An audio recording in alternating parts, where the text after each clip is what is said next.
O'n hoff ddarn ni yn y Beibl yn syml iawn ydy ba bynnag ddarn dwi wedi darllen ddwytha, a'r darn dwi wedi darllen ddwytha ar hyn o bryd ydy'r stori anhygoel yna sydd i weld yn Ioan 4, sef y wraig wrth y ffynon neu'r wraig o Samaria. A dwi'n meddwl bod yr darn yna yn profi ni pam fod Iesu Grist wedi gorfod dod i'r byd. Oherwydd mae bob dim yn erbyn y wraig yma.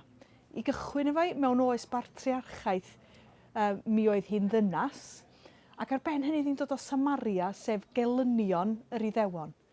Ac mi oedd hi hefyd ag lot fawr o hanes. Ac da ni'n darllen rhwng y llinella, da ni'n gwybod bod gen i 5 gŵr, bod y dyn oedd efo ar hyn o bryd, ddim yn wr iddi hi, ond mae Iesu'n dymuno gosod ei hun ar ei llwybr hi.